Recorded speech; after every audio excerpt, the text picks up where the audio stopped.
Madame, Monsieur, bonsoir et bienvenue à tous. Le président de la République du Cameroun a annoncé le 10 septembre dernier la tenue d'un grand dialogue national à l'effet de plancher sur la grave crise sociopolitique qui secoue le Cameroun depuis pratiquement 3 ans, notamment les régions du nord-ouest et du sud-ouest. On a appris cet après-midi que le porte-parole du grand dialogue national a été nommé, George Ewane, et que 8 commissions seront constituées pour baliser, donc pour faire le tour des thèmes contenus dans le discours du président de la République du 10 septembre dernier. Il faut noter que depuis quelques jours, le Premier ministre chef du gouvernement a entrepris des consultations à l'effet de recueillir les suggestions des Camerounais de tous bords dans le sens d'une meilleure organisation, mieux d'une réussite de ce grand dialogue national, de ce grand rendez-vous politique national. Mais déjà, de nombreuses critiques fusent aussi bien sur la forme de cette concertation que sur les préparatifs de ce grand dialogue national. 237 débats de ce soir se proposent de puiser dans l'histoire des crises séparatistes sur le continent africain pour trouver des exemples de résolution des crises qui peuvent inspirer le Cameroun qui prépare son grand dialogue national, question de régler entre autres la crise dans les régions du nord-ouest et du sud-ouest. Le gouvernement camerounais aurait-il pu proposer autre chose que le dialogue national pour faire face à la crise multiforme que le Cameroun traverse depuis quelques années? Le dialogue national a-t-il déjà été expérimenté ailleurs en Afrique, notamment dans les situations de crise séparatiste? Avec quels résultats? Comment a-t-il été organisé et avec quels acteurs? Quelles sont les précautions qui, à l'occasion, ont été prises pour garantir un succès de ce grand rendez-vous? Quels sont les exemples qui peuvent inspirer le Cameroun? Toutes ces questions et bien d'autres constitueront la toile de fond de cette émission 237 débats. Merci, Madame, Messieurs, de nous recevoir chez vous.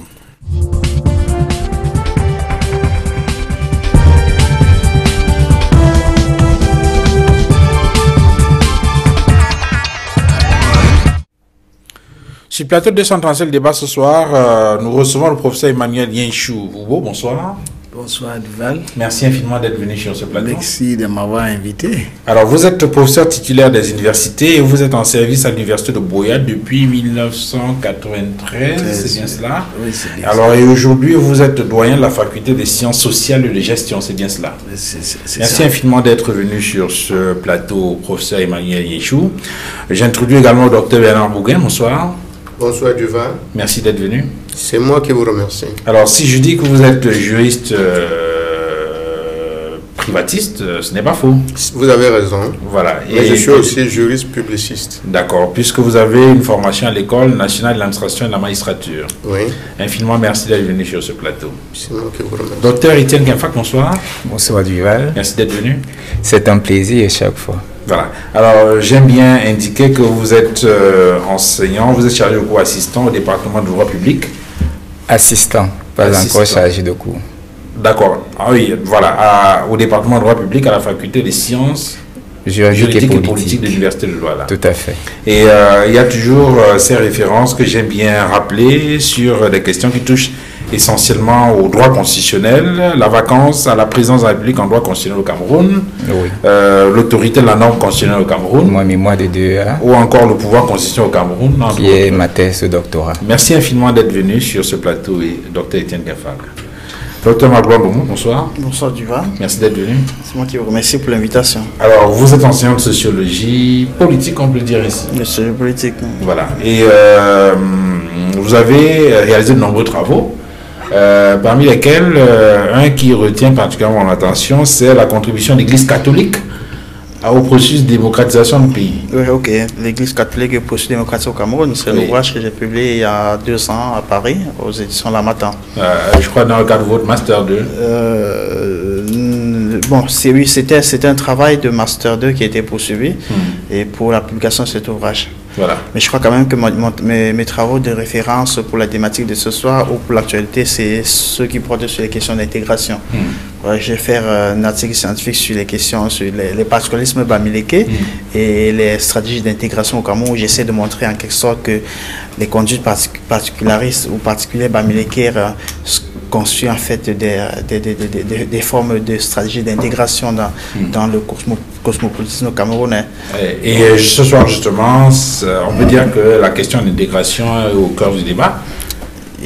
Puisque lorsqu'on parle des crises séparatistes, c'est qu'effectivement il y a un problème d'intégration. Bien sûr, il y a des intégrations. Et puis même si le chef de l'État, dans son récent discours, n'a pas mis beaucoup d'accent sur la question d'intégration, cela ne revêt pas moins qu'il est en train de fond de son discours ces questions principales d'intégration, surtout que lorsque l'on parle du dialogue national, la finalité est essentielle et qu'on soit intégré.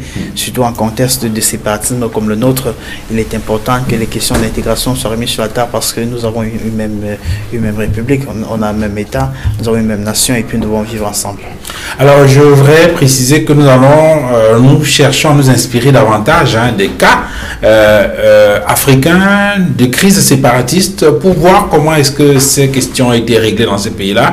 Peut-être que cela pourrait nous inspirer dans la préparation de notre grand dialogue national. Donc tiens Kenfak, première question pour rentrer dans ce débat. Lorsqu'on parle des crises séparatistes, en revisitant l'histoire des crises séparatistes, des crises de succession sur le continent, le Cameroun aurait peut-être pu proposer autre chose que le dialogue national. Non, lorsqu'on parle de dialogue national, il faut comprendre quoi. Il y a un débat, une polémique sur ces terminologies, dialogue national inclusif, etc. Ça renvoie à quoi tout ça? Lorsqu'on parle de dialogue, dans la terminologie, on va dire simpliste, le dialogue, c'est se parler. Dialoguer, c'est se parler. Et on va se rendre compte que se parler n'est pas quelque chose d'aussi évident que cela, parce qu'il faut parler et il faut se comprendre. Le dialogue est envisagé à tous les niveaux de la société. Lorsque vous voyez par exemple des personnes qui ont l'expertise dans la réconciliation des couples, on vous dit généralement les problèmes de couple émergent parce qu'il n'y a pas de dialogue, il n'y a pas de communication.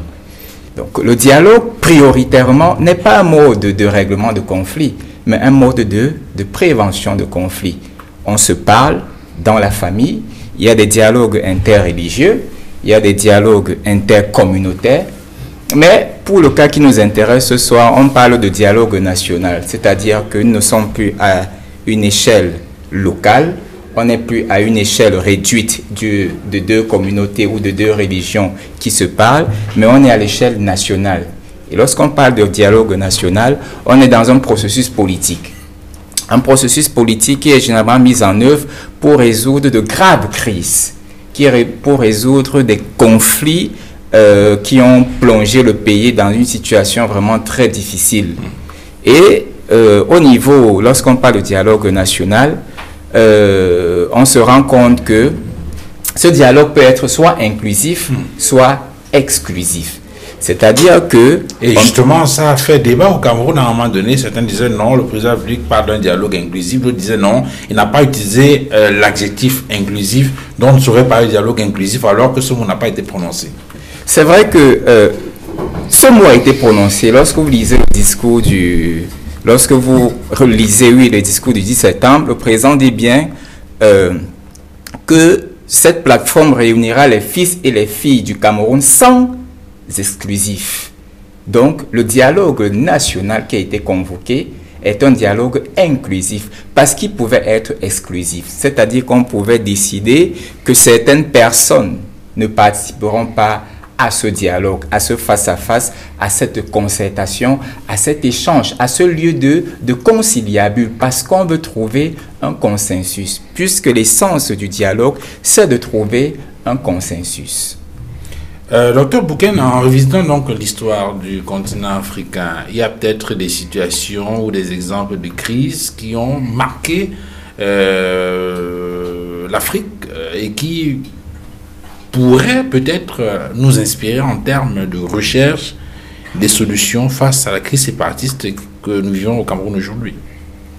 Oui, en réalité, toute crise et toute solution apportée à une crise devrait inspirer un pays qui est en situation de crise. Disons que l'environnement n'étant pas exactement le même,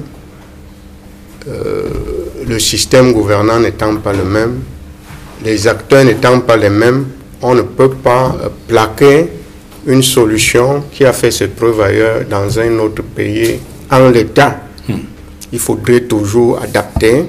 De contextualiser. Effectivement. Et ce que je voudrais dire, c'est que le Cameroun est un cas spécifique dans le cadre de sa crise. Et il est difficile de trouver deux cas identiques dans le monde, exactement identiques. Ce n'est pas possible. Et quand on veut adapter, il faudrait tenir compte de l'histoire du pays dans lequel on voudrait adapter cela. Il faudrait tenir compte des institutions en place, des hommes qu'on rencontre, parce que, vous savez, il n'est pas toujours facile pour certaines personnes d'accepter un certain nombre de compromis, alors que d'autres sont beaucoup plus flexibles. Tout cela dépend. Et donc, c'est chaque plateforme qui tire ses solutions par rapport à un certain nombre de données. Et il serait difficile, si on vient dans le cadre d'un dialogue avec des solutions déjà arrêtées, ça peut être déjà un début d'échec. Je crois qu'il faut remettre la balle au centre pour pouvoir faire le jeu, jouer le jeu. Professeur Hichou, même si il peut y avoir des divergences, je veux dire des approches différentes dans la recherche des solutions face aux crises séparatistes, reste quand même que lorsqu'on regarde très souvent les origines, on a le sentiment qu'il y a toujours au départ un ensemble de frustrations qui peuvent être liées soit aux divergences culturelles, soit à des questions d'intégration. Je pose la question parce que vous avez, je crois justement, travaillé sur un sujet comme celui-là en rapport avec la question de la diversité culturelle. Merci. Je crois que, comme a souligné mon prédécesseur, on trouve plusieurs cas de figure. Oui. Tantôt, il y a des revendications culturelles. Tantôt, il y a des problèmes de marginalisation, des problèmes liés au partage ou à l'intégration ou bien accès à l'État. Tantôt, on fait référence à l'histoire, comme avec le Somaliland, avec le Somalie. Il y a plusieurs cas de figure. Donc, les mouvements séparatistes se réfèrent à plusieurs registres. Il y en a actuellement qui se réfèrent à l'islam, comme l'Azawad. L'Azawad a commencé comme un mouvement touareg pour basculer dans une sorte d'État islamique au nord du Mali. Comme Boko Haram, on ne souligne pas assez, mais c'est un mouvement séparatiste. Il veut créer un État sur le modèle de l'État islamique. C'est un mouvement transnational. Donc il y a plusieurs mouvements. Et en Afrique, on oublie, on ne cite que les cas les plus criards, mais j'ai ici jusqu'à 42 cas en Afrique. Il y a des cas ignorés, il y a des cas qui, de temps en temps, comme au Kabila, qui se signalent, comme le Biafra qu'on a écrasé avec le moyen militaire. Bon, mais qui est revenu sur la surface comme un mouvement culturel, tantôt que ça réfère à une histoire où l'État, la région est-orientale du Nigeria était un État, et avait une autonomie d'ensemble du Nigeria sous colonisation britannique. Donc il y a plusieurs, on ne peut pas dire séparatiste égal à séparatiste. Il y a plusieurs cas de figure et chaque cas nécessite des solutions particulières et spécifiques. Alors, ce qui est donc constant, Magloire Domo, c'est que il y a une situation de crise, il faut trouver des solutions. Maintenant, vous semblez indiquer qu'il n'y a pas de modèle standard de résolution des crises, mais tout au moins, il y a ce qu'on appelle des canons qui peuvent permettre de baliser les processus de règlement de ce type de crise séparatiste. Bien évidemment, parce que lorsqu'on parle d'une crise séparatiste, de manière spécifique ou d'une crise sociopolitique de manière générale, il faut comprendre qu'il y a des mécanismes de construction de la crise. Et comme ils l'ont expliqué, il y a plusieurs outils qui vont être mobilisés par les acteurs, par les protagonistes d'une crise, j'y arrive, comme des outils à la fois culturels, politiques, économiques, ainsi de suite. Si bien que s'il faut parler de la résolution d'une crise, l'on procède exactement de la même manière pour aller mobiliser des outils qui soient appropriés. Et puisque s'il y a une mobilisation à la fois culturelle, politique, économique pour mettre en place une crise, alors au moment de la résolution des crises, il faut procéder de la même manière. C'est la raison pour laquelle on ne peut faire recours aux outils locaux, aux outils nationaux, aux outils propres à chaque contexte pour résoudre la crise. Et là, il faut convoquer les éléments de sociologie, l'anthropologie. Effectivement. Une analyse des crises sociopolitiques et même séparatistes, pour être plus spécifique, en Afrique, montre que le recours a été habituellement fait à cette forme de concertation sociale qui a plusieurs connotations, plusieurs appellations. Ça peut être le dialogue national, comme celui qui a été convoqué par le chef de l'État camerounais. Ça peut être la conférence souveraine nationale, comme ça a été le cas par exemple au Congo. Mais quoi qu'il en soit, il faudrait dire que nous sommes là dans un contexte essentiellement culturel africain où on fait recours, on fait référence à la culture de la palabre, de l'arbre à la palabre, c'est-à-dire la culture africaine qui consiste à mettre les enfants d'une même famille, d'une même communauté, d'un même pays autour d'une table pour discuter des questions qui les divisent, parce que quoi qu'il en soit, en Afrique, on met l'accent sur le sens de la communauté. Et puisque ce sens de la communauté africaine a alimenté au fil de l'histoire politique africaine ce mode de gestion de la crise, c'est-à-dire une gestion à travers l'arbre à la palabre.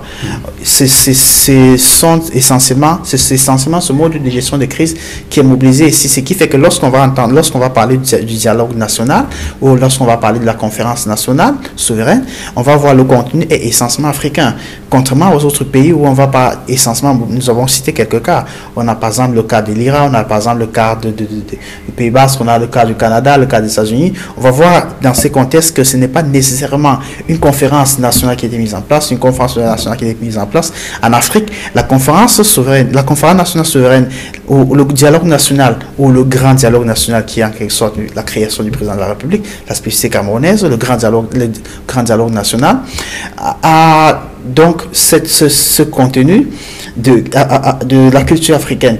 Et puis, je voudrais dire que l'idée ici, c'est que les acteurs puissent dépasser les égos. Et puis, c'est-à-dire que les intérêts particularistes qui les opposent les uns des autres puissent être tus pour mettre en avance ou mettre en exergue davantage l'intérêt commun. Et si en contexte des antiquités africaines, on a le sens de la communauté, on a le sens de la tribu, alors en contexte politique moderne africain, on aura le sens de l'État, puisque ce sont les nouvelles normes du vivre ensemble de notre pays. On aura le sens de l'État, on aura, n'est-ce pas, les valeurs de l'unité nationale, les questions d'intégration dont on parlera tout à l'heure. Si bien que lorsque les protagonistes du crise dans un État moderne africain comme le nôtre sont interpellés autour d'une table, c'est pour faire taire leurs égos et puis mettre en avant la question de l'intérêt public, l'intérêt général de l'État. C'est pour ça qu'il faut que le dialogue national puisse être orienté essentiellement vers là, sinon on n'a pas d'issue. J'espère qu'on finira par là.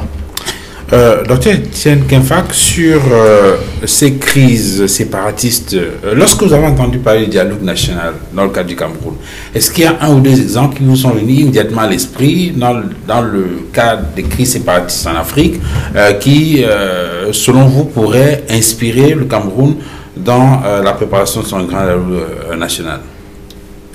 Je dois dire que les crises, les nationalismes séparatistes ou alors les mouvements sécessionnistes, parce que ce n'est pas la même chose. Quand on parle de séparatisme ou de sécession, c'est vrai que les deux atteignent quelque chose que les États protègent chèrement, c'est-à-dire l'intégrité territoriale. Mais il faut dire que ces deux atteintes à l'intégrité territoriale naissent généralement, comme l'ont dit les autres panélistes, des sentiments de frustration, d'exclusion, de marginalisation. Et donc, on ne peut pas, les crises séparatistes ne sont pas une spécificité africaine. On a plusieurs autres pays dans le monde qui ont expérimenté ces situations. Et donc, on ne peut pas croire qu'il y a une spécificité africaine de résolution. Je peux comprendre que l'on parle des solutions que l'on va trouver, mais les techniques de résolution de ce genre de crise sont universelles. On ne pourra pas à ce niveau parler d'une spécificité africaine. Lorsque vous posez la question tout à l'heure, le Cameroun aurait-il pu choisir autre chose? Bien entendu, le Cameroun aurait pu choisir une autre voie de résolution de ces crises séparatistes. Pourquoi? D'ailleurs, lorsqu'on arrive au dialogue national, c'est parce qu'on a commencé par expérimenter d'autres méthodes de résolution de ces crises. Lorsqu'il y a des crises de cette nature, qu'est-ce que les États font?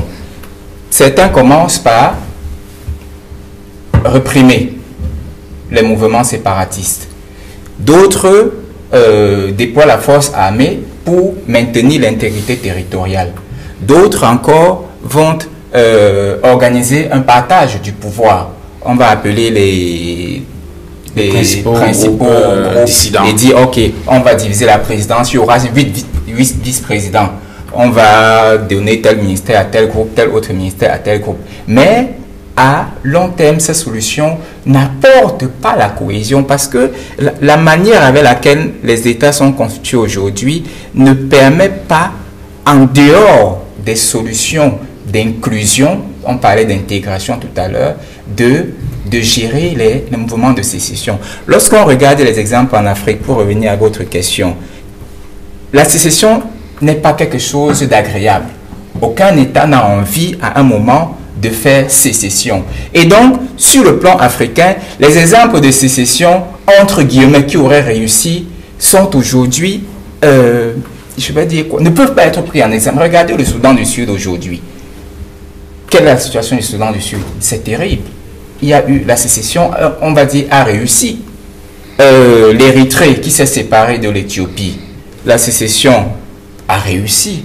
Mais l'état dans lequel se trouvent ces pays laisse à désirer. Et donc, on ne peut pas dire que sur le plan africain, il y a des exemples de sécession que nous devons imiter. Ce que nous pouvons imiter, ce sont les techniques de résolution de ces crises.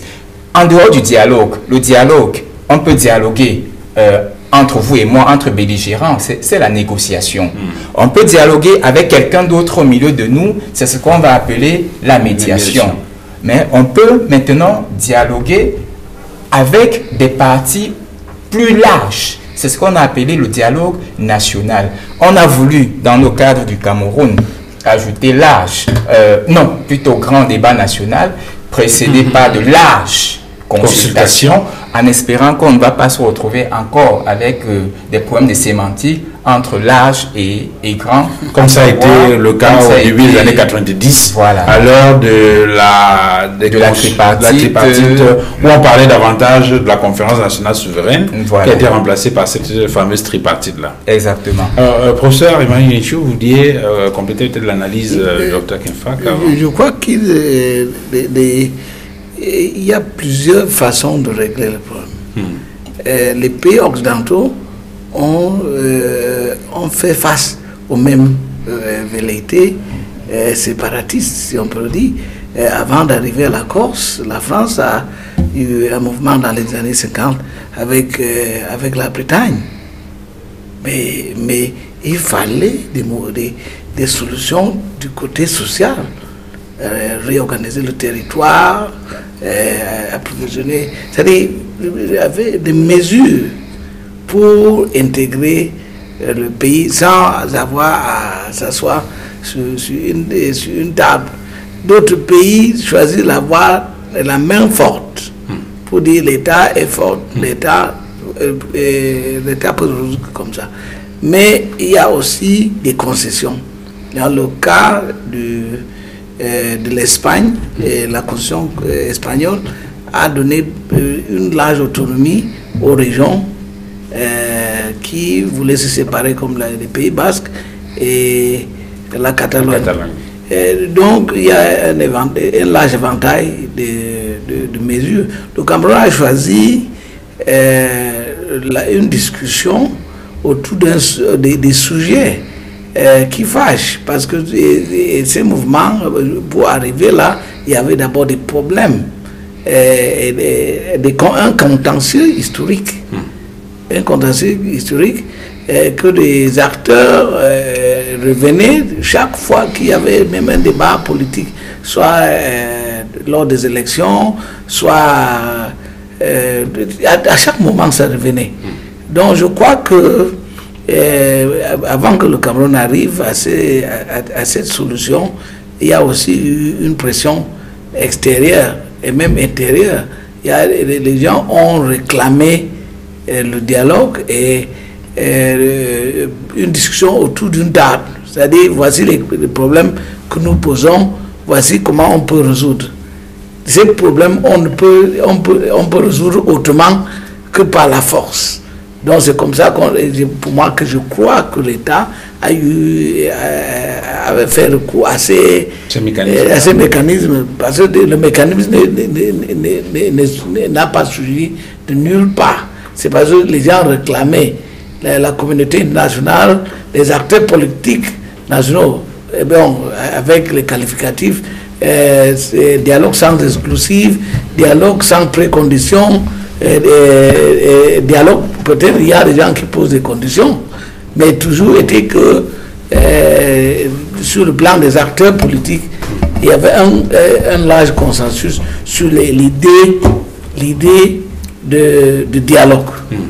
Mais pour vous, pour que, je dis en prenant, en regardant dans quelques exemples sur le continent ou ailleurs, le succès de ces dialogues, je veux dire dans la gestion de ces crises-là, tient à quoi? Le succès tient à quoi? Ça tient aux mécanismes qui sont mis en place, ça tient au diagnostic fait au préalable, c'est-à-dire sur les questions qui étaient à l'origine du dialogue, ça tient aux acteurs ou ça tient à la philosophie globale qui est impulsée par celui qui tient, je dis par le grand timonier?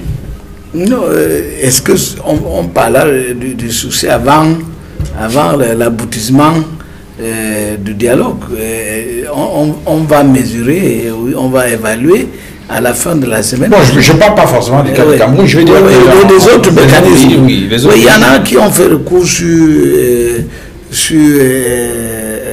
les vies de la communauté internationale, ont fait recours au référendum, comme au Soudan du Sud.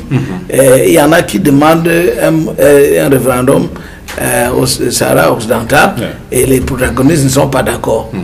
Vous voyez que ces mouvements n'ont pas beaucoup réussi. Et si le Soudan du Sud et l'Érythrée ont réussi, ces deux pays ont réussi, c'est parce que la communauté internationale a pesé de tout son poids. Et pour des régions géostratégiques. Le Soudan du Sud, il fallait affaiblir le Soudan islamiste et avec des ressources. Il fallait détourner le sud du Soudan dans ces pays. On a créé. Les problèmes actuels qui se posent là-bas, ça démontre que c'était une résolution du problème à la hâte. Dans le référendum, comme méthode de solution de la crise, n'a pas réussi. Mais si je sors de l'Afrique, et les référendums, les questions posées au Québec, ont fait de sorte que les gens ont réfléchi deux fois avant de voter oui. Donc, ils n'ont jamais voté oui. Mais avec l'Espagne, je peux aussi citer l'Écosse. Oui, parce qu'ils ont mesuré, si nous sortons, les avantages qu'on a comme étant un pays uni pèsent plus que c'est comme on a si on se détache de notre pays, dont la majorité a toujours voté contre.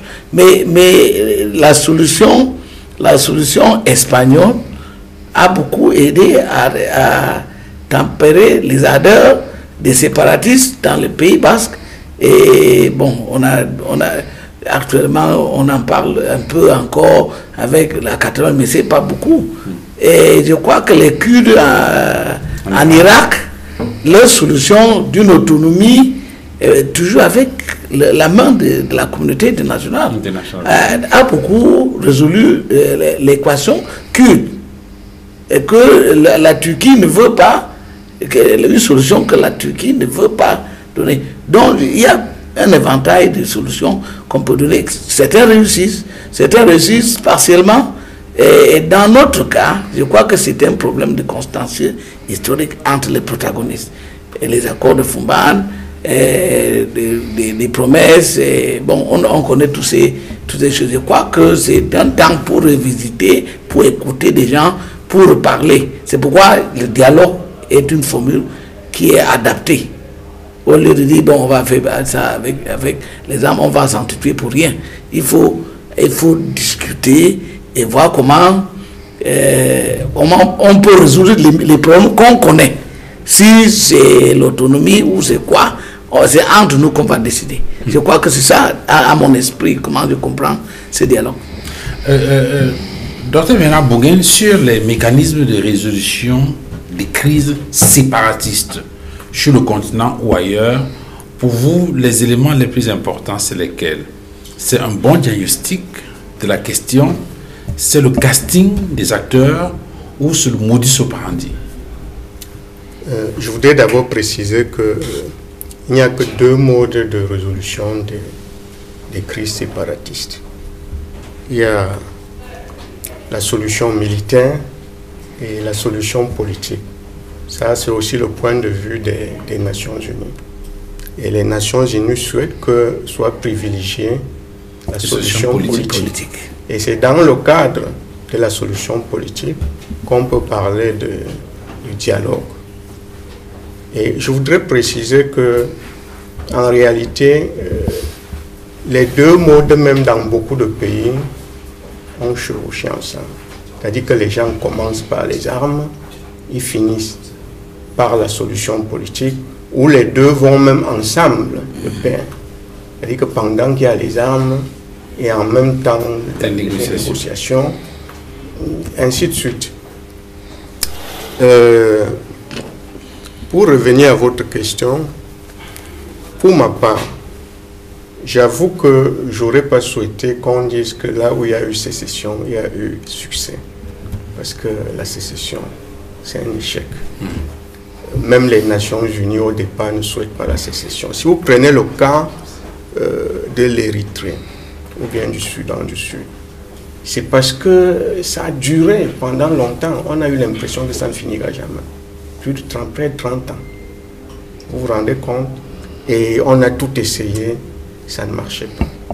Comme le professeur l'a dit, il y a eu des intérêts géostratégiques, etc. Mais en réalité, c'est un échec. Pour ma part, il y a également deux approches possibles pour une solution. C'est-à-dire que soit on considère qu'on a en face de soi une causalité linéaire, auquel cas on part des causes pour résoudre le conflit, soit l'on considère qu'il y a une causalité circulaire, et dans ce cas on part des objectifs. Donc il y a une approche causale, il y a une approche téléologique. Et vous voyez, quand on demande aux protagonistes, si vous arrivez sur une plateforme de négociation et que vous posez la question de savoir quels sont les objectifs que nous voulons atteindre, vous vous rendez compte immédiatement que par rapport aux objectifs, tout le monde va être d'accord. On sera d'accord sur les objectifs fixés. Le retour à la paix. Par exemple. Maintenant, après là, pas seulement le retour à la paix, on peut avoir, par exemple, l'amélioration des conditions de vie des populations. On peut avoir une plus grande reconnaissance de telle culture, etc. Mais je voudrais dire que si ce n'est qu'au niveau des moyens pour atteindre ces objectifs, parce que quelles que soient les solutions qu'on trouve, il y a plusieurs solutions. Il y a la sécession, il y a le fédéralisme, il y a la décentralisation. C'est ce qu'il y a de plus courant. Mais quelle que soit la solution, c'est un moyen pour atteindre un objectif. Ce n'est jamais une fin en soi. Une fin en soi. Si nous prenons le cas du Cameroun, on va trouver que le nœud de ce dialogue, ce sera la forme de l'État. Comme on invite les bandes armées, ça veut dire qu'ils vont venir dire en quoi est-ce qu'ils pensent que la sécession serait la solution. Il y aura des arguments qu'il faudra opposer aux uns et aux autres. Il y a des gens qui vont conduire le point de vue fédéraliste. Il y en a d'autres qui viendront parler de la décentralisation. Mais lorsque vous prenez toutes ces solutions en termes de forme de l'État et que vous allez voir consulter le cas du Royaume-Uni de Grande-Bretagne, vous vous dites, mais tiens, en fait, qu'il s'agisse par exemple du fédéralisme ou d'un État unitaire décentralisé, finalement tout c'est dans le contenu. Parce que les pays de la Grande-Bretagne étant un État unitaire décentralisé, n'ont rien à envier aux États fédérés en termes d'autonomie. Vraiment rien à envier. Et je me dis donc que tout va dépendre. On peut parler d'un État unitaire décentralisé et accorder même plus d'autonomie que si on parle d'une fédération. Donc ce que je voudrais dire, le tout, ce n'est pas le moyen, mais c'est l'objectif à atteindre. Autrement dit, il ne faut pas faire du fétichisme autour du fédéralisme. Non, il ne faut pas. Moi, je pense que si les gens se disent que bon, ce que nous voulons pour résoudre nos problèmes, c'est plus d'autonomie à accorder aux populations, aux communautés, disons comme ça, ou bien aux régions. Si on parle en termes d'autonomie, à partir de ce moment, on peut trouver la forme d'autonomie, le degré d'autonomie qui conviendrait à tout le monde. Et là, on peut plaquer tout ce qu'on veut. Alors, on va peut-être pas refaire ce débat ici, mais vous savez que c'est une polémique importante. Je dis que c'est un sujet sur lequel il y a eu beaucoup de divergences, la question de la forme de l'État. Il y a eu beaucoup de débats là-dessus. Certains ont d'ailleurs estimé que le président de la République n'a jamais fait allusion, en posant les balises de ce grand dialogue national, n'a jamais fait allusion à la forme de l'État. Les questions qui ont d'ailleurs été évoquées et qui vont peut-être inspirer la mise en place des 8 commissions qui vont être créées dans le cadre de ce dialogue national. On parle du bilinguisme, de diversité culturelle, de reconstruction et développement des zones de conflit, le retour des réfugiés et des personnes déplacées, du système éducatif et judiciaire, de la décentralisation, de la réinsertion des ex-combattants, la diaspora entre autres. En réalité, en regardant à première vue, on ne voit rien qui soit en rapport avec la question de la forme de l'État. Oui, je voudrais dire qu'il a énuméré à titre indicatif, à mon point, tel que j'ai lu, ce n'était pas limitatif. Ça, c'est d'un de deux. Il y a etc. Et de deux, il a une préférence. Il a une préférence. C'est l'État unitaire décentralisé. Et il est à mesure de défendre. Je vous ai parlé, il y a des pays dans le monde qui sont de très grands pays. Donc, un État unitaire décentralisé, bien fait, se défend. Vous avez des cas. Mais un État fédéral aussi, le tout, c'est que les gens s'entendent sur le degré d'autonomie. Et moi, je crois que qu'est-ce qu'il aurait même fallu, à mon avis, il faudrait penser juste à accorder un peu plus d'autonomie aux régions et que l'État les accompagne dans ce qu'ils veulent faire, qu'eux-mêmes définissent leurs priorités et l'État essaye de les accompagner. Donc, ce n'est pas une question. Moi, je crois, je voudrais dire qu'entre le fédéralisme et l'État unitaire décentralisé, ce n'est pas une question de nature, mais à mon avis, c'est une question de degré d'autonomie. Et cela dépend donc C'est-à-dire que c'est un peu comme si vous avez un contenant. Et ce que vous y mettez, vous appelez ça contenu. Maintenant, dans le contenu A, dans le contenant A, vous pouvez aussi mettre ce qui se trouve dans le contenant B. Et ce qui importe, c'est-à-dire que ce n'est pas en tant que tel cette forme de l'État, mais c'est le degré d'autonomie. La capacité à répondre aux préoccupations des populations et à résoudre les frustrations qui étaient à l'origine. Oui, parce que beaucoup pensent. Et puis la pointe de la technologie en matière administrative n'admet plus les États centralisés. C'est maintenant la décentralisation un peu partout pour répondre aux préoccupations des citoyens en termes de liberté, parce que les populations seules savent effectivement quelles sont leurs priorités, suivant les zones géographiques. Okay. Donc, d'autres mots, il faut peut-être qu'on se comprenne bien. En fait, ce qui nous préoccupe, c'est de voir dans les différents exemples que nous choisissons les modes de gestion de ces crises séparatistes. Ce qui nous intéresse n'est pas, je veux dire quoi, les résultats de ces crises séparatistes qui ont peut-être débouché justement sur les sécessions et tout cela. Ce n'est pas ça qui nous préoccupe. Ce qui nous préoccupe, c'est qu'il faut qu'on essaie de voir quels sont, dans ces exemples-là, les cas des mécanismes intéressants qui ont débouché sur des gestions pacifiques avec des résultats intéressants.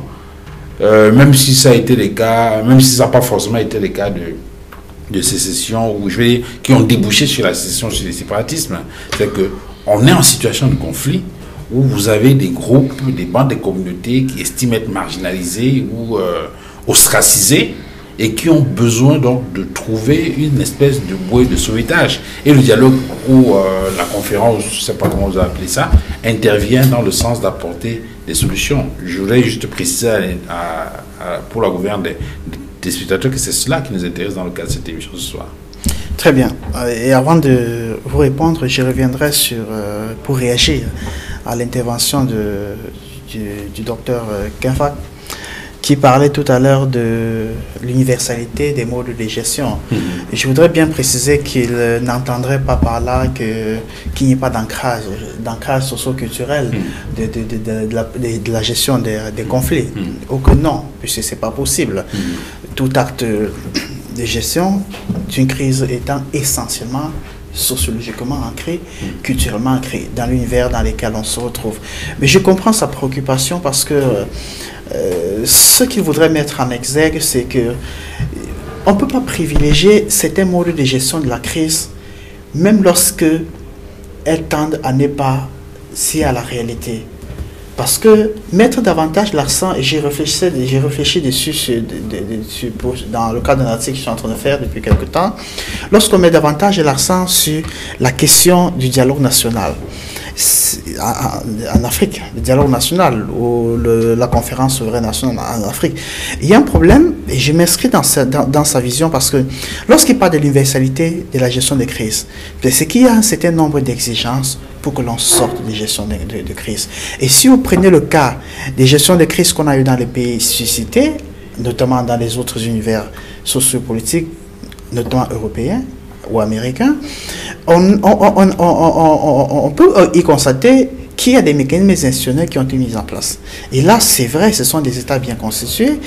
Il y a des mécanismes institutionnels qui sont mis en place, comme par exemple le fait référendum, qui permet dans leur contexte de résoudre facilement une telle question.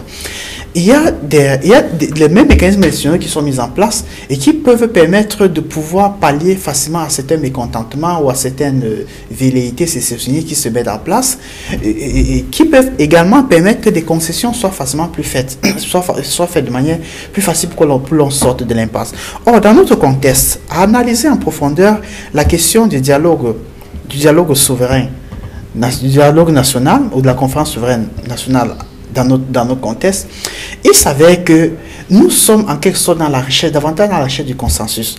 Or, la recherche du consensus qui nous renvoie en quelque sorte à cette culture de la palabre africaine dont on parlait, vu le sens communautaire africain. Cependant, on n'est pas dans le même univers. Je veux dire, la primauté de la communauté et du communautarisme africain, on n'est pas exactement dans le même état, dans le même contexte. Nous sommes dans un contexte moderne, dans un état moderne, où la communauté, je veux dire, la culture individualiste prime sur le sens de la communauté. De sorte qu'on ne peut pas prendre des mécanismes communautaristes ou communautarisants pour pouvoir résoudre des problèmes dans un état moderne dont la culture est fondamentalement une culture individualiste au sens sociologique du terme. Alors, dans notre contexte, la mobilisation du dialogue national vise une chose, pouvoir remédier au mécontentement de certaines personnes, créer le consensus national afin qu'on retourne à la paix et qu'on continue à vivre ensemble. Et c'est la raison pour laquelle vous allez conseiller que dans le contexte camerounais, on tourne un peu autour du pot, on évite un peu certaines questions, parce qu'en fait, le plus important, c'est que l'on retourne à la paix, que l'on retourne à la communauté, quitte à ce que le même ordre reste. Et je crois que je suis d'accord avec lui, parce qu'il faut vraiment faire attention, parce que si on gère la crise de cette manière, vous allez voir qu'on a dit, si on retourne encore aux différentes modes de gestion de la crise, des crises en Afrique, avec le dialogue national, ou avec la conférence souveraine nationale, on va se rendre compte qu'on est dans l'impasse, on a même de la peine à trouver des cas de gestion efficace des crises, si ce n'est celui de Kigali, du Rwanda, sur lequel je vais revenir bientôt. Donc c'est ça qu'il faut comprendre en matière de crise, parce que lorsqu'on va faire en matière de gestion par le dialogue social, lorsque l'on va faire par exemple le dialogue national au Cameroun, si l'on ne met pas davantage l'accent sur la question des concessions, parce qu'il faut faire des concessions, c'est-à-dire il ne faut pas seulement vouloir le consensus comme on l'a vu avec la tripartite. Il s'est dit, on est en pleine crise, alors on fait un dialogue, on écoute toutes les parties, on prend ce nombre de résolutions pour permettre aux gens de se calmer. Mais quand ils se calment, alors quelques décennies plus tard, on est encore dans la même situation parce que les questions de fond n'ont pas été résolues. Donc c'est le gros problème lorsqu'il parle de la question d'universalité des gestions de la crise. Ça veut dire qu'il faut prendre des solutions qui soient des solutions durables. Et donc, et pour revenir... Mais à ce niveau-là, ça veut dire qu'il faut interroger les causes profondes, les frustrations qui étaient à l'origine de ces crises-là. Bien évidemment, le diagnostic de la situation est très important. Et c'est la raison pour laquelle, lorsqu'on parle de dialogue national au Cameroun, le plus important n'est pas que le chef de l'État ait convoqué un dialogue national, fut-il un grand dialogue national, c'est pas le plus important. On convoque pour parler de quoi? Tout le monde parle du passage, le Premier ministre qui passe en concertation pour recevoir les doléances des uns et des autres. Mais je voudrais bien savoir quel est le cadre de concertation. De quoi on vient parler? Est-ce qu'on vient parler de la sécession, des gens qui sont en brousse, les armes décidées à partir? On ne veut pas parler du tout de ça. Est-ce qu'on veut parler de la forme de l'État? Mais si préalablement, nous définissons le cadre du dialogue, nous imposons le cadre du dialogue, j'ai bien peur qu'on soit encore dans le même cercle vicieux des dialogues nationaux africains, où on impose un canal de travail et on réussit malgré tout à obtenir non pas seulement un certain consensus, mais à obtenir une certaine légitimité d'un État qui est ou d'un pouvoir dirigeant qui est en place pour calmer les tensions, mais sans résoudre le vrai problème de fond. C'est votre avis, Dr Kemfa? Je veux dire sur les appréhensions par rapport aux résultats attendus de ce dialogue dans le cas du Cameroun, même si ce n'est pas fondamentalement et spécifiquement le cas du Cameroun qui nous préoccupe ce soir. On ne peut que s'inscrire dans une prospective lorsqu'on parle de la réussite d'un dialogue, les facteurs qui permettent à un dialogue de réussir, et surtout dans le cadre du Cameroun. Vous avez parlé tout à l'heure, et le docteur Ndormo le relevait bien, le diagnostic. Vous savez, en médecine, il y a une série que j'ai toujours pris du plaisir à regarder, Dr House. Vous voyez toute une équipe qui se mobilise pour rechercher la cause de la maladie d'un patient en allant d'échec en échec jusqu'à pouvoir poser le bon diagnostic. Et c'est quelque chose de fondamental parce que si on ne sait pas exactement de quoi vous souffrez, on ne peut pas effectivement vous traiter. Prenez le cas, parfois on dépense près de 300 000 francs pour faire des examens, pour avoir un diagnostic et peut-être 25 000 francs pour acheter des médicaments. Donc il est important que nous puissions poser le bon diagnostic, qu'il y ait un bon casting et que l'on définisse je vais dire la valeur juridique des décisions qui seront prises dans le cadre de cette discussion. Quand j'entends le docteur Bougain parler de décentralisation, je suis un peu amusé. Depuis 1996, c'est écrit dans la Constitution, le Cameroun est un État unitaire décentralisé. Mais qu'est-ce qu'on met dans cette décentralisation? J'ai entendu dire qu'on va accélérer la décentralisation. On l'accélère et on a l'impression que ça ne bouge pas beaucoup. Quelles sont les causes de cette crise anglophone? Parce que la crise dite anglophone ne date pas d'hier. Elle n'a pas commencé avec les revendications des avocats. Non. Elle a commencé il y a très longtemps. Déjà, en 1991, avec la tripartite, on parlait déjà de la forme fédérale. Le fédéralisme avait déjà été évoqué et quand on écoute des acteurs, on a dit on a coupé la poire en deux et on a décidé de faire de la décentralisation. Sauf que, Duval, le droit a aussi cette particularité d'être un mode de règlement pacifique des différends, le droit en lui-même, parce que la société est essentiellement conflictuelle. Et donc, lorsqu'on pose un droit qui est en principe le résultat d'un dialogue, le dialogue qui a donné ce consensus, qui est la norme, qui est la règle de droit, qui pose la norme, c'est-à-dire ce qui est normal.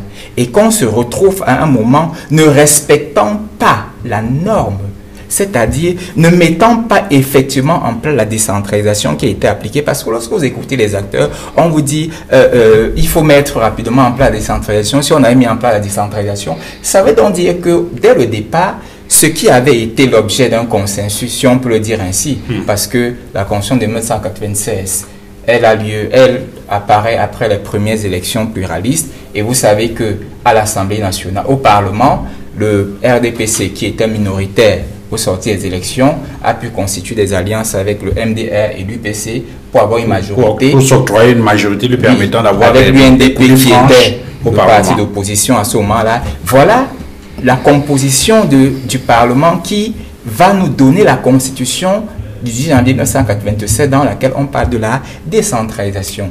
Laquelle décentralisation n'a jamais été implémentée jusqu'à aujourd'hui. Et certains disent que peut-être si on avait implémenté cette décentralisation, le problème anglophone ne se serait pas posé. Donc, de quelle décentralisation va-t-on encore parler lors du dialogue? Parce que le terme en lui-même, on peut le manger à toutes les sauces, il est galvaudé. Le docteur Bougain parlait encore tout à l'heure des Royaumes-Unis. Mais on vous dit que c'est un État unitaire décentralisé. Mais ça n'a rien à voir avec ce que nous pratiquons ici. Donc, qu'est-ce que nous avons mis dans décentralisation? Est-ce qu'on a juste pris le terme et on a organisé une autre déconcentration de l'État? On ne va pas, on a des régions, mais le Cameroun, s'il arrive qu'on met les régions sur pied, le Cameroun ne sera pas un État régionalisé parce qu'en droit constitutionnel, un État régionalisé, c'est une forme d'État bien différente de l'État unitaire décentralisé ou d'un État unitaire comme le nôtre qui a des régions en tant que collectivité territoriale décentralisée. Donc, parvenir à avoir un dialogue qui va porter du fruit, on peut prendre le cas d'Anjouan au Comores, où il y a eu également des tentatives de séparation. Avec Moéli, il y a eu des accords. Parce que généralement, dans des cas comme ça, dans les cas de séparation, de sécession, il y a des négociations, on signe des accords, les différents acteurs sont d'accord. Sauf que au niveau de Anjouan, ça a quand même un peu réussi parce que Anjouan a finalement accepté les accords signés à Fomboni en 2000-2001 qui ont permis de remplacer la République fédérale des Comores par l'Union des Comores. Sauf qu'en 2007, Anjouan a encore essayé de faire sécession. Donc, vous voyez, c'est quelque chose comme... On ne peut pas accepter que la sécession se fasse. La Casamance aujourd'hui est un peu apaisée. Il y a eu au départ beaucoup de violence entre 1980 et 1990, entre les mouvements casamançais et puis le pouvoir central de Dakar. Il y a eu des violences, mais avec le temps, les leaders qui menaient la sécession sont morts et donc le climat s'est apaisé de cette manière-là sans que vraiment quelque chose se déroule. On a encore des exemples qui sont en train de sortir. Il y a le Togoland britannique qui a commencé aussi. Le Darfour qui n'est pas encore résolu jusqu'à aujourd'hui. Le Somaliland depuis 1991 qu'ils ont proclamé unilatéralement l'indépendance. On attend encore aujourd'hui une certaine reconnaissance internationale. Donc, on ne peut pas au sortir, dans le cadre d'un dialogue comme celui-ci, envisager la séparation. Non, personne ne veut de la partition du Cameroun. Sauf que je prends, si vous me permettez rapidement de terminer là-dessus, si je prends le président Omo, il a dit qu'il y aura une discussion dans le cadre de la Constitution. Mais quand on entre dans la Constitution, le constitutionnaliste comme moi, que je suis, dit, la Constitution n'a jamais interdit que la forme de l'État soit modifiée. La Constitution interdit l'atteinte à l'intégrité territoriale de l'État. Et donc, on peut très bien avoir une forme différente de l'État. Ce n'est pas nouveau au Cameroun. Le Cameroun a été une fédération en 61, de 61 à 72, même si c'était un bricolage avec, que chacun avait imaginé à Fumban avec d'autres perspectives, chacun ayant sa petite idée dans la tête. Aïdjo voulant à terme l'État unitaire, Foncachan et les autres voulant, John Bouffon-Tcha, pardon, voulant à terme être aussi un État indépendant, séparé. Et on a bricolé quelque chose comme ça là, on a appelé État fédéral. Aujourd'hui, donc, l'idée de fédération n'est pas nouvelle au Cameroun. On peut très bien, dans le cadre de la Constitution, parler de la forme fédérale de l'État. Cela n'a pas été explicitement exclu dans le discours du président. Tout à l'heure, je disais, dans le discours, il y a etc. Après avoir cité différentes, énuméré un certain nombre de choses, il y a etc. Et dans etc. on peut mettre beaucoup de choses. Prochaine chose sur la question sur ce sujet en rapport avec les balises qui ont été posées par le président. Lorsqu'on écoute le docteur Kenfak, enfin, il n'est pas très d'accord avec le docteur Houguin sur la question de fédéralisme ou fédéralisme considéré pour certains une sorte de fétichisme ou du moins comme une panacée par rapport à la gestion de cette crise-là. Mais reste quand même que qu'on appelle État unitaire décentralisé ou fédéralisme, le plus important, c'est le contenu, comme il a dit, non? Bon, le degré d'autonomie. Je vais opposer un fétichisme, notre fétichisme. Le fétichisme avec la décentralisation. Les gens sont ancrés, ils sont accrochés là. Ils ne veulent rien entendre. Pourquoi est-ce que c'est les tableaux de gloire de Moïse qu'il a reçus de Dieu? Pendant l'exode. Pendant l'exode, est-ce qu'il est... Non, il faut... Si on dit il faut discuter, je n'aimerais pas qu'allant à ce débat, on commence à opposer le fédéralisme à la décentralisation. Parce que c'est là où, dès le premier jour, ça risque de basculer et ce sera l'échec. Il faut laisser l'ouverture, comme le président a dit. Le président a parlé de beaucoup de choses. Il a dit dans le cadre de la Constitution. Il y en a qui disent, comme la Constitution dit, décentralisation, État unité décentralisé. Bien que pour moi, il y a un oxymore. Quand unité, pour moi, c'est décentralisé. Quand encore dit décentralisé, ça veut dire l'opposé, vous mettez deux opposés dans une même boîte. Donc vous neutralisez, il n'y a plus rien. C'est pourquoi actuellement, on n'a ni le centralisme pur, ni la décentralisation. Parce que dans les régions, on n'a rien. On dit qu'on va déconcentrer tous les jours. Il y a des réunions, il y a des comités, mais on n'avance pas. Il faut, je crois que dans tous les cas, le Cameroun n'est pas un cas unique. Il y a beaucoup de pays, comme je l'ai dit, se trouvent dans la même situation structurelle. Des pays qui se sont unifiés et qui ont eu des problèmes par après. Le royaume de Catalogne, à un moment, a unifié avec le Castillien pour faire l'Espagne. L'Espagne n'était pas comme l'Espagne actuelle. Il y a eu cet accord, comme l'Écosse avec la Grande-Bretagne. Il y a eu, mais actuellement, des gens se sentent ne pas avoir leur place dans cet arrangement qui date de très loin. Donc, il faut... Mais tous ces pays, qu'est-ce qu'ils veulent? Je vois 3 principes dans tous ces mouvements qu'on peut résoudre en opposant des solutions. Je reviens maintenant aux solutions universalistes. Il y a l'autodétermination dans le système interétatique. Les pays, chaque mouvement dit, je peux aussi avoir mon État comme les autres ont leur État. Ils peuvent se référer à l'histoire, que j'étais un État avant, ou bien il y a des arguments que les gens bricolent de l'autre côté. Il y a des arguments, ou bien encore d'avance, pour ne pas dire que l'autre, les gens avancent et disent, il y a un moment où nous avons eu nous étions destinés, on peut aussi redevenir à la case bas. Le 80 fait la même chose, l'Écosse, le Québec disent que nous étions français avant.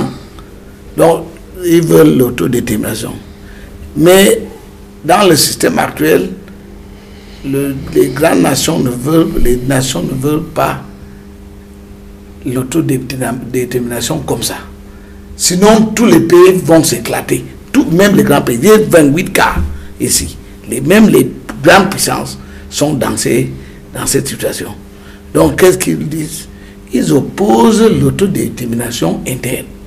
Il y a l'autodétermination externe, où on a une autre indépendance, parce qu'on ne faisait pas partie de la France, la Grande-Bretagne, les pays qui ont été colonisés par les Espagnols.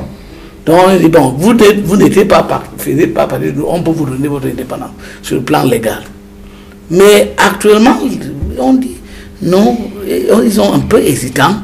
Ils disent, vous pouvez avoir l'autodétermination interne. Est-ce que vous pouvez vivre dans le cadre de votre État et jouir des mêmes droits que les autres? Est-ce que vous pouvez avoir une autonomie? Je reviens maintenant, autodétermination, autonomie. Et la plupart du temps, on résout avec l'autonomie. Si on prend le cas, en respectant la spécificité. Quand on marie les deux, quand on combine les deux, ça résout le problème. Si on commence par des principes, s'il y a quelque chose que j'adresse à ces 1000 délégués qui seront conviés, c'est que 2 choses, l'autonomie et le respect de la spécificité. Vous allez voir que tout sera résolu.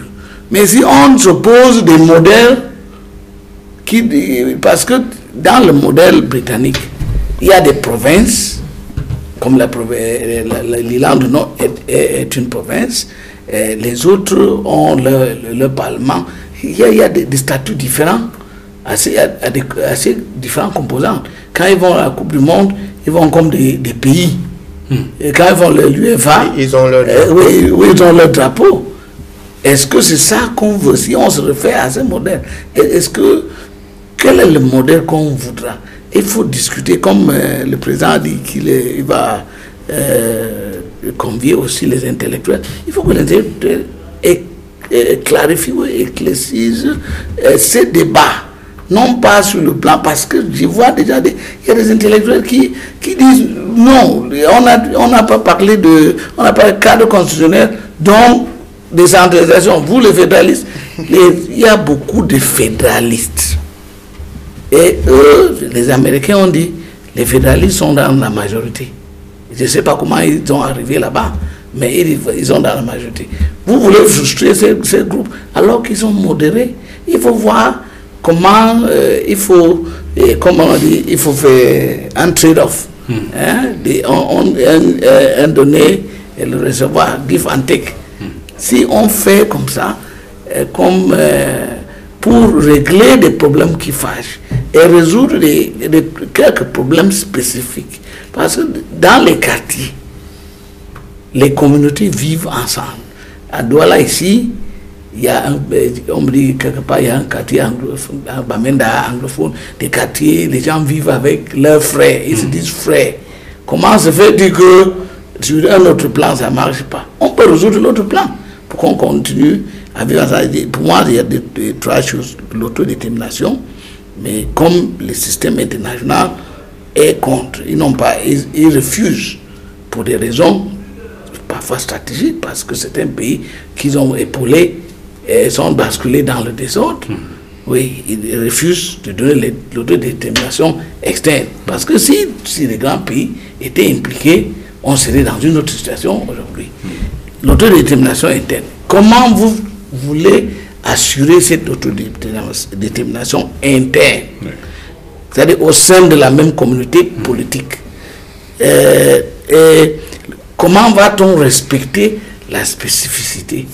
Parce que non pas la spécificité ethnique, la spécificité de ces deux langues qu'on trouve dans les bureaux, qu'on trouve dans les écoles, qu'on reproduise actuellement, et l'autonomie. Voici pour moi, si on se réfère plutôt au principe que de commencer à dire, bon, j'ai telle option, toi telle. On peut venir avec toutes ces options, mais on voit comment, autour de ces trois principes, on peut organiser le pays. Je prends le cas, pour vous terminer, le cas de la Belgique. La Belgique a trois communautés culturelles, je peux aussi dire politiques, au sein de la grande, c'est-à-dire dans un ensemble. Il y a les Wallons, les Flamands et une partie allemande. Mais ce pays est organisé dans des communautés francophones, communautés flamandes, et au sein de ces communautés, il y a des régions, et il y a des institutions communautaires, et il y a des institutions nationales. Sans se dire fédéral. Il y a plusieurs modèles dont on peut s'inspirer. Le modèle espagnol qui dit il est descendant, il est unitaire. On ne peut aucun référendum. Il y a beaucoup de modèles dont il faut s'inspirer. Il ne faut pas qu'on s'enferme dans une tradition de force. Oui, de force. Si on commence à dire c'est moi qui va gagner, parce que entre anglophones et francophones, il y a une guerre des élites dans les universités, dans les bureaux, pour occuper des postes, qui est une guerre lavée qui date de loin, et qu'il faut que les gens disent quelqu'un ne va pas gagner. Un camp ne va pas gagner. Ce sont nous tous, nous allons gagner en... Ce qui compte, c'est l'intérêt national. Oui, l'intérêt collectif. Alors, docteur Bouguin, sur le développement que fait le professeur Inchou, il y a 2-3 choses qui apparaissent. J'imagine que vous devez être d'accord, puisqu'il a repris certains éléments de votre analyse. Il a parlé de l'autonomie. L'autonomie couplée à la spécificité. Et lorsqu'on regarde très bien dans les balises qui ont été posées par le chef d'État, on voit très bien qu'on a la possibilité d'évoquer ces questions, puisqu'il a parlé du bilinguisme, il parle de la diversité culturelle. Ce sont des éléments qui peuvent amener effectivement à évoquer ce sujet. Plus loin, il parle du système éducatif et judiciaire, entre autres. Donc, lui, il parle d'une autonomie, mais qu'à côté de cette autonomie-là, puisque vous avez parlé de degré d'autonomie, qu'on ajoute la spécificité. C'est une analyse que vous trouvez pertinente? Tout à fait. Permettez-moi de revenir sur à peu près 4 concepts qui ont été évoqués. Parlant déjà du droit. Le droit positif n'admet pas la sécession. Il est vrai que dans la Charte des Nations Unies, on parle du droit des peuples à l'autodétermination. Mais ça, c'était dans le cadre de la décolonisation. La Charte de l'OUA parle de l'intangibilité des frontières héritées de la colonisation. Donc, là où il y a eu sécession, quelque part, je pourrais dire qu'il y a eu escroquerie juridique ou arnaque. Tout à fait.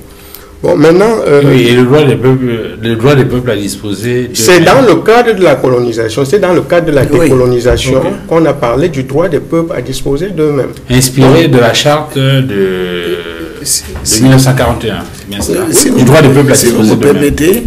C'était dans le cadre des pays d'outre-mer, saltwater territories, les territoires d'outre-mer. Pas à l'interne, sinon les pays eux-mêmes confrontés à leurs problèmes allaient s'éclater. Ok. D'accord. Ce droit n'a pas été abrogé. Autant qu'il permet de consacrer la souveraineté des États existants. Ce droit n'a pas été abrogé. Voilà. Quel droit? Le droit des peuples à disposer d'eux-mêmes, l'autodétermination. Oui, on dit que c'était dans le cadre... Non, ça dépend. C'est-à-dire que comme la colonisation est achevée, c'est fini. Il y a actuellement intangibilité des frontières héritées de la colonisation en Afrique. C'est ça le droit. Il y a plus... Est-ce que ça veut dire que un État qui fait face à une sécession ne peut pas négocier avec ces sécessionnistes pour qu'ils se séparent? Comment ça? L'ONU sera contre... C'est-à-dire qu'un État se tue une balle dans la jambe? C'est vous qui le qualifiez de cette manière. Il peut estimer que c'est la solution qu'il va adopter. Non, de toutes les façons, on n'a pas un cas comme ça. On n'a pas un cas comme ça. Depuis que l'histoire existe, on n'a pas un cas comme ça.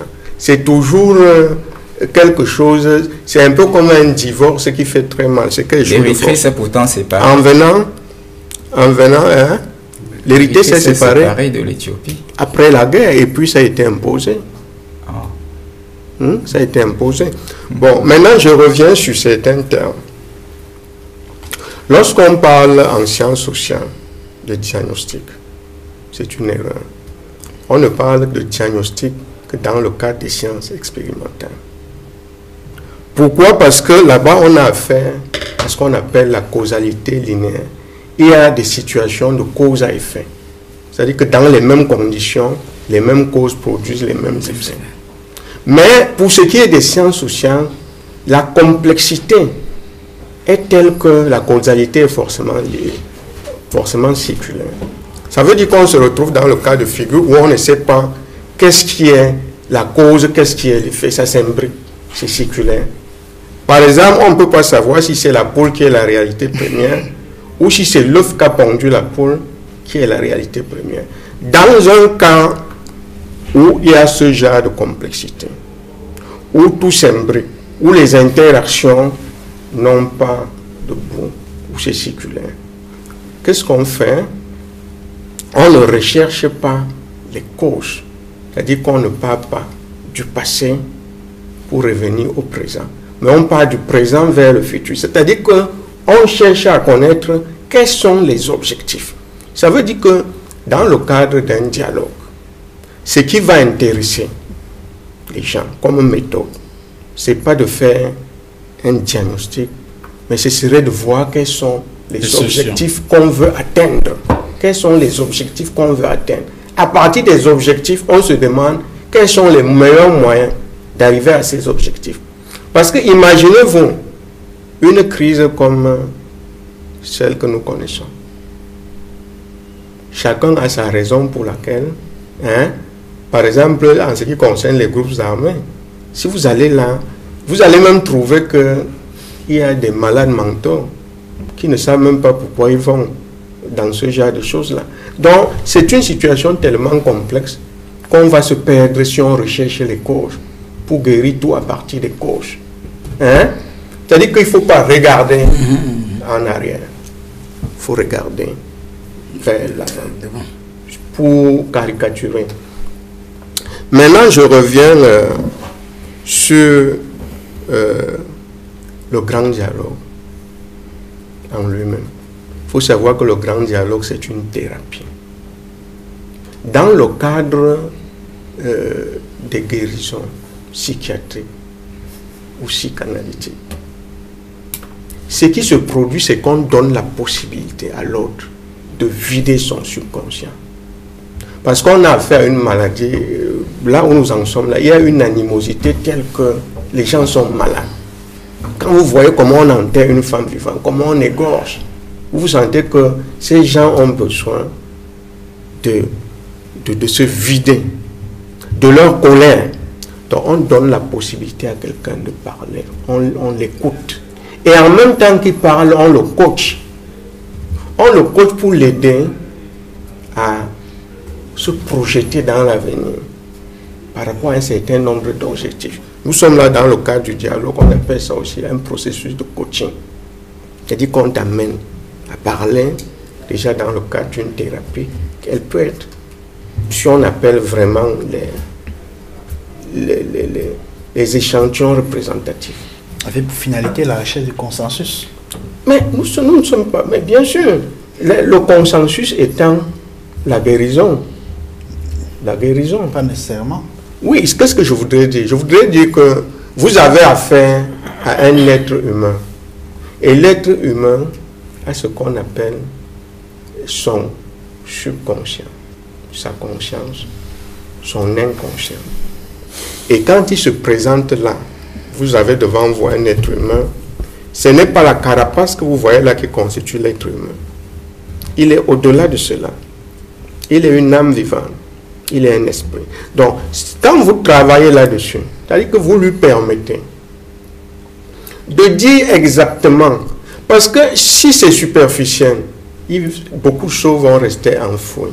S'il a tout sorti, vous verrez que quand on dit que lorsque quelqu'un a dit la vérité, il est déjà à moitié guéri, parfois à moitié pardonné. Si vous venez là, vous sortez toutes les vérités, le pardon risque de suivre très rapidement. Entre vous là, vous verrez des gens qui vont éclater en sanglots, qui vont pleurer et qui seront prêts à pardonner. Parce qu'on a eu à dire, c'est pour ça que vous avez entendu parler dans le cadre de l'Afrique du Sud. La commission vérité et réconciliation. Oui, vérité, vérité. Ça c'est tellement important. Donc, c'est une thérapie, mais en même temps, c'est une formule de coaching. C'est-à-dire que les process qui vont s'enchaîner là-bas vont aller dans le sens de coacher les individus pour qu'ils disent. Parce qu'on a l'impression que peut-être quand les gens envoient les différents mémorandums, il y a toujours quelque chose qui n'a pas été vite. Alors et qu'on peut dire dans ce cadre-là, je finis s'il vous plaît, parler avec le docteur Kenfa pour lui dire que la décentralisation n'est acquise que dans le cadre d'une institutionnalisation. Donc c'est un processus. C'est-à-dire que du jour au lendemain, on n'est pas décentralisé. C'est un processus qui prend du temps. Et qu'est-ce que je voudrais dire par là? Je voudrais dire que il ne faut pas penser. Ce n'est qu'une technique d'administration d'un territoire.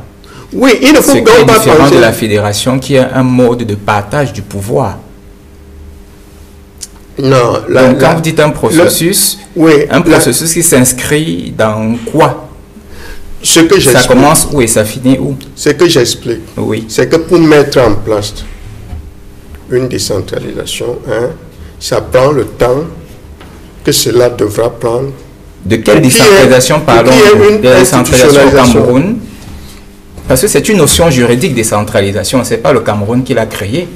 Oui, mais vous croyez que quand on parle de décentralisation, parce qu'on a décrété, par exemple, parce qu'il y a une loi sur la décentralisation, ça veut dire qu'on est décentralisé du jour au lendemain. C'est vous qui évoquez un processus. Oui, je parle d'un processus dans le cadre... dans un État. Oui, j'en parle dans le cadre du management, non? Ça rentre dans un projet, non? Le projet de décentraliser. Si vous voyez l'aspect juridique, oui, et après... Je suis juriste, avant tout. Oui, si vous voyez l'aspect juridique, n'est-ce pas? Le droit, quand on a créé le droit, après il faut l'implémenter, non? Et l'implémentation peut prendre le temps que ça prend pour que les gens puissent même s'en imprégner, pour que les gens puissent l'assimiler, etc.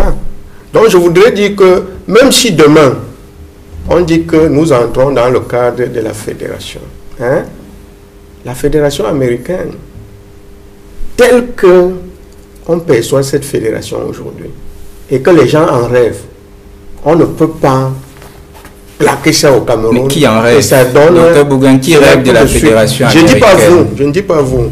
Le professeur tout à l'heure a parlé. C'est le modèle, non? C'est un modèle de fédération dans le monde. C'est connu comme modèle. Vous ne savez pas, hein?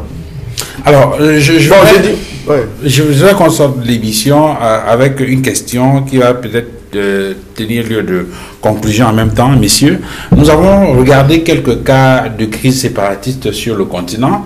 On a étudié notamment les modes opératoires et l'impact que ces crises ont eu sur, je vais dire, les résultats obtenus au bout des process qui ont été mis en place dans le cadre de la gestion de ces crises-là. En revenant au Cameroun maintenant, puisqu'au finish, ce qui nous préoccupe, c'est de voir comment, en s'inspirant de ces exemples-là, nous pouvons tenir notre dialogue national en obtenant des résultats intéressants. La question que je pose, c'est de savoir, lorsqu'on s'inspire, lorsqu'on regarde le grand dialogue national tel qu'il est lancé, on a parlé des balises qui ont été posées par le président de la République, on a parlé des consultations qui sont depuis quelques jours faites par le Premier ministre chef du gouvernement, et on a d'autres dernières informations en rapport avec les commissions qui vont être créées dans le sens de ce dialogue-là. Est-ce que vous avez le sentiment, messieurs, qu'on est sur la bonne voie? Dr Magloire Dombo, est-ce qu'on est sur la bonne voie? Est-ce qu'il y a pour vous des dérives pressenties et quelles peuvent être les précautions à prendre pour obtenir un résultat probant d'ici au 4 octobre prochain? Je suis très dubitatif. Non pas pour m'opposer, mais en tant que quelqu'un qui porte vraiment le souci de sortir de crise. Le docteur a dit que le dialogue national initié par le président de la République est une thérapie. Je suis d'accord, c'est vraiment une thérapie, il est le bon terme, c'est une thérapie. Sauf que je crains que ce soit une thérapie biaisée. Parce que la probabilité qu'on en fasse une thérapie biaisée est très grande. J'ai fait une thèse de doctorat sur des mécanismes très sophistiqués qui ont été mis en place dans un secteur de la gouvernance publique qui est le secteur extractif. J'ai vu un certain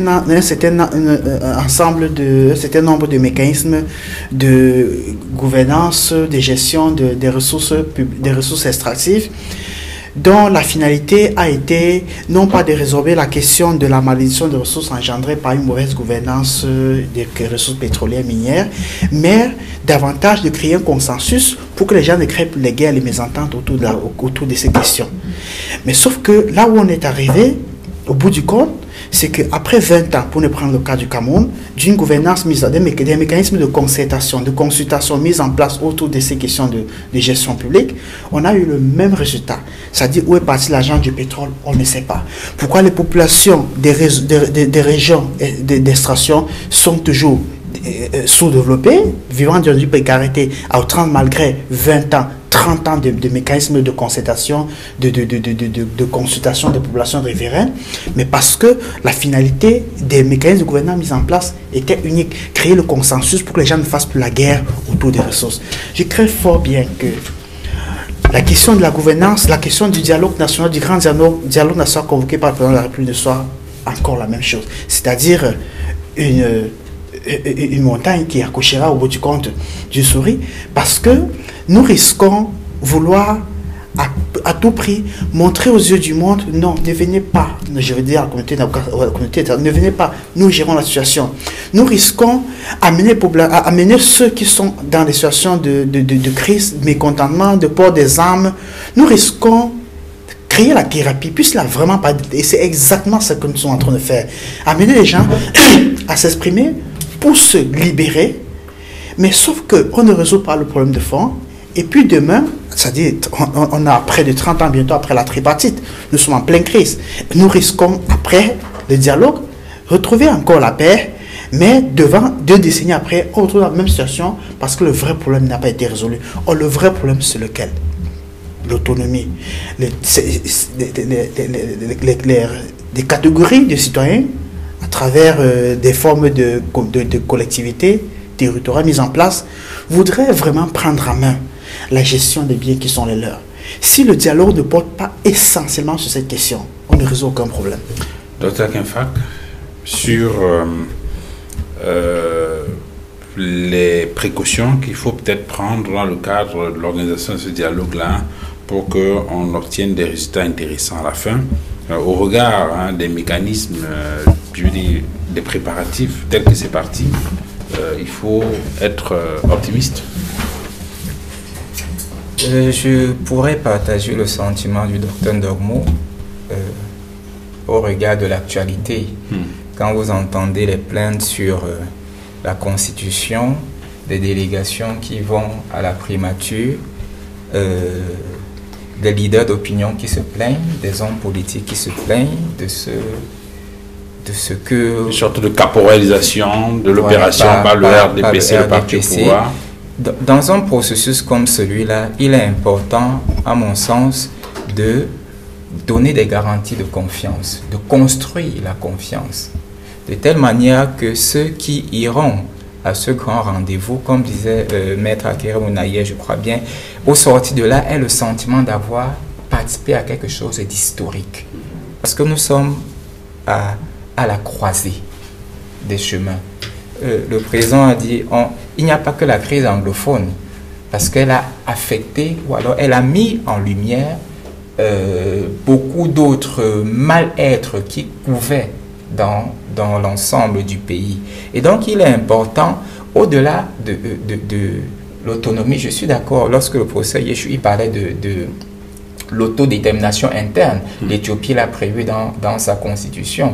Mais chez nous, je crois qu'il faut aller au-delà de ça et il faut l'avoir dans la perspective, c'est-à-dire construire l'unité politique des peuples.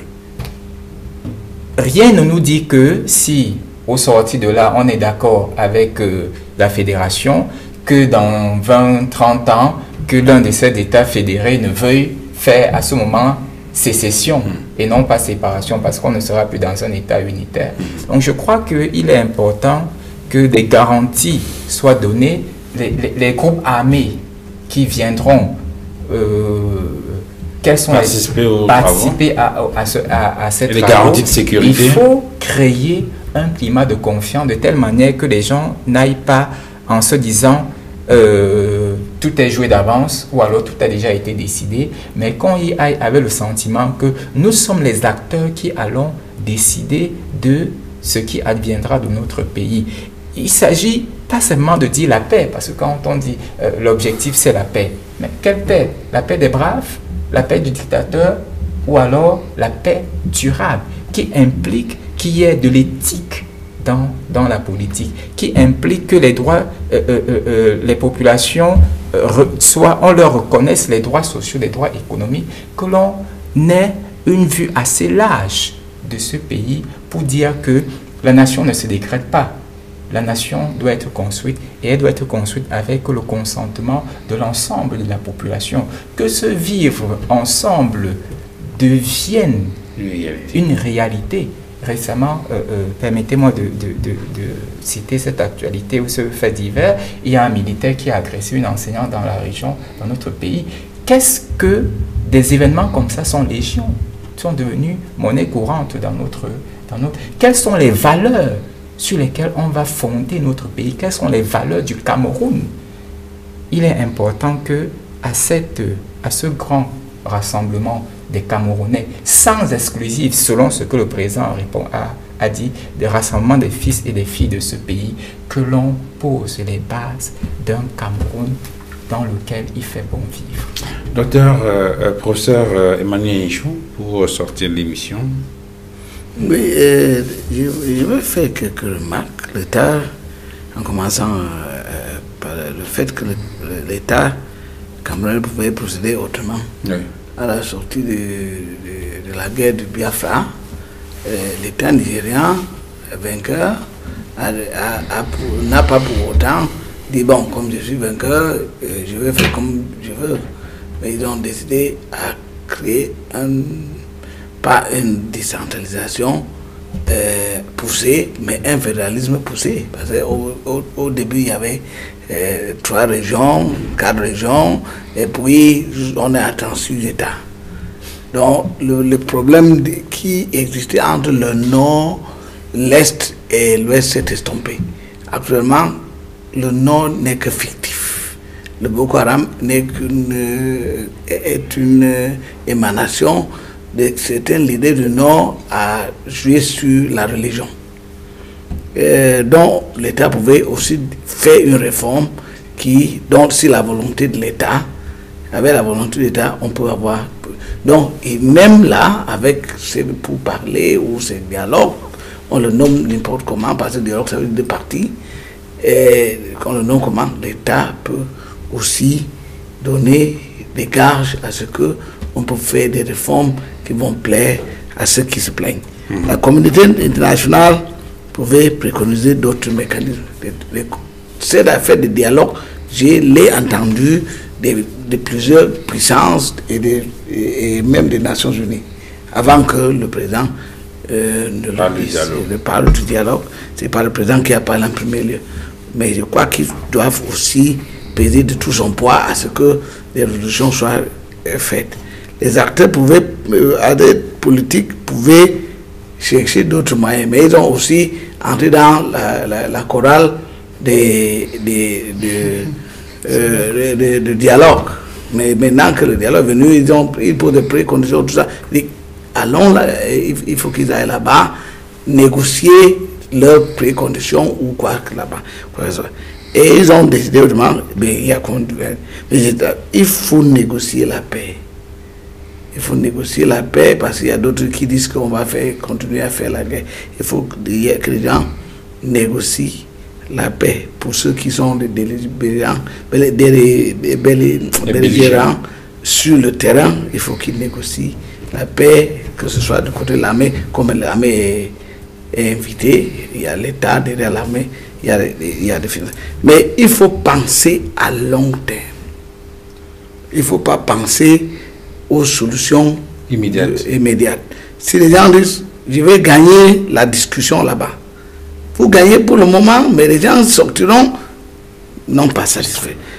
Cette guerre entre fédéralistes et décentralistes, c'est ça qui peut gâcher l'affaire. Il faut que tout le monde aille là-bas sans dire, bon, j'ai mon modèle à moi, mais on va négocier ça pour construire. Parce que la décentralisation devait être une négociation, un moyen, c'est-à-dire un midway, entre une solution médiane entre la centralisation et le fédéralisme. Voici l'esprit de la tripartite. On est sorti avec ces solutions, mais ces solutions, comme d'autres solutions, ont été implémentées très lentement, sans volonté politique. Il faut si on sort de là pour éviter que un tel drame ne survienne dans ce pays, il faut qu'on pense à long terme avec une volonté pour faire bouger des choses. Merci. Merci, professeur Emmanuel Yenchou. Vous êtes professeur titulaire des universités et vous êtes en service à l'université de Buea depuis 1993 et vous êtes depuis quelque temps maintenant le doyen de la faculté des sciences sociales et de gestion à l'université de Buea dans le sud-ouest du Cameroun. Infiniment merci et bon retour à Buea. Merci beaucoup. Merci à vous également d'être venu, docteur Magloire Ndongmo. Vous êtes sociopolitiste. Infiniment merci d'être venu échanger avec nous ce soir. C'est moi qui vous remercie pour l'invitation. Merci, docteur Étienne Kemfak, d'avoir accepté de venir discuter avec nous ce soir sur ce sujet capital. Merci. Je rappelle que vous êtes assistant. Oui.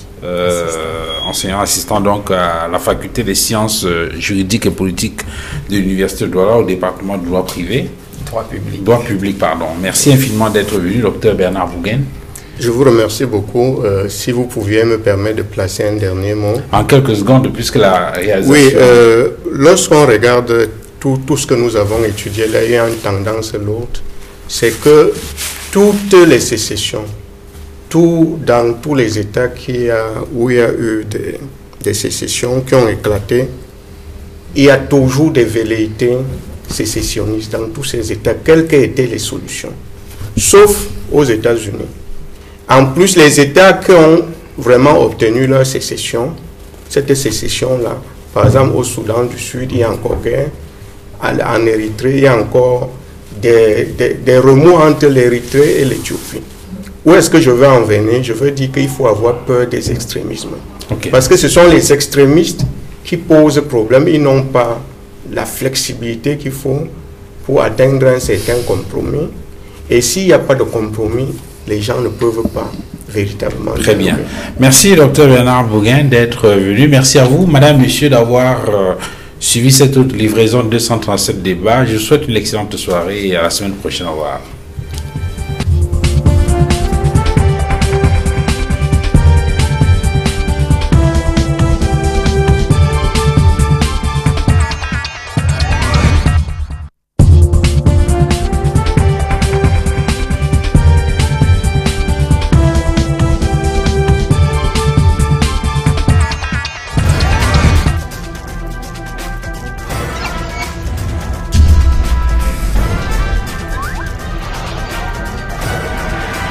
Equinox Télévision, au-delà